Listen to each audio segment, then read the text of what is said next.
Cowboys and 49ers game. We are subject to people in the media claiming that the Cowboys were the favorite to win not only the Super Bowl, but in the NFC, and that they were a better team than the 49ers. People are like, give me the Cowboys over the Niners, which I thought was dumb, just because we had the situation where Cowboys are like, look at how the 49ers aren't putting away the Giants, and then go out and lose to the Cardinals in the very same week in embarrassing fashion. And then when you compare these offenses, I'm like, it's not even close. It's San Francisco pretty much every position down except for maybe a few offensive linemen. And then 49ers, you have the Kyle Shanahan, Dan Quinn connection. So maybe people are like, maybe Dan Quinn can give Kyle Shanahan's offense some trouble. Well, the short answer is no, you can't. And then they were able to move the ball at will. George Kittle gets a hat trick in this game. And then Brock Purdy was throwing some pretty incredible passes where he converted a 3rd down and 14. And he almost looked annoyed that he had to do it. So he was like, yeah, we're going to get this 3rd down.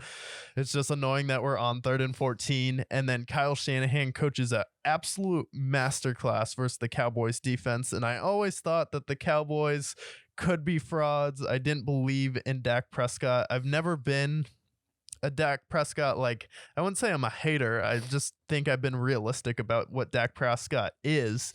And I'm like, what he is he's slightly better than Ryan Tannehill, but he's not a top tier quarterback. He's barely a top 10 quarterback, but I don't think he should be put in the top 10. I think he's more of like in that 12 to 15 range. And especially against an elite defense like the San Francisco 49ers, I'm like, Tony Pollard isn't the man. He's not a number one.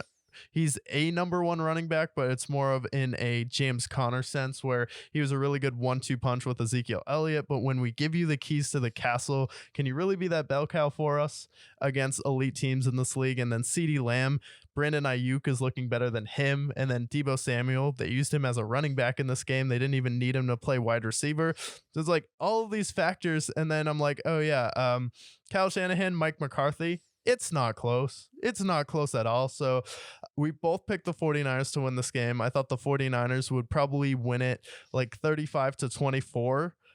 But this, you get blown out albeit in San Francisco, but 42-10 when you were the favorite in week 3. Everyone was singing your praises. I always thought the 49ers were better than the Cowboys, but more of situationally, I trust the 49ers more just because of Kittle and Deebo Samuel have been there. And then Nick Bosa and Fred Warner, I thought were a more formidable combo than Micah Parsons and DeMarcus Lawrence. And then you have players like Diamador Lenore on this team who steps up and make plays. And then Fred Warner had his imprints all over this game on defense. He's definitely right up there he should be in the defensive player of the year conversation as well with Myles Garrett, TJ Watt. And then Micah Parsons again was a no-show like he was versus the Arizona Cardinals. So not only does Dak not show up in big games, but now you can't trust Micah Parsons.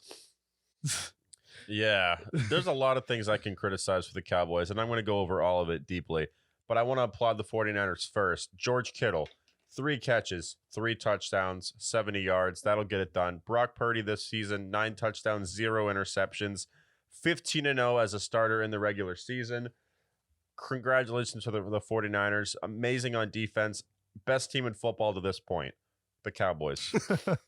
Now, I was always a Dak enthusiast, I felt like, for the most part. You know, his first 5 years in the league, I felt like he definitely deserved his praises. At one point, he was decently mobile. He had a good arm for the most part, but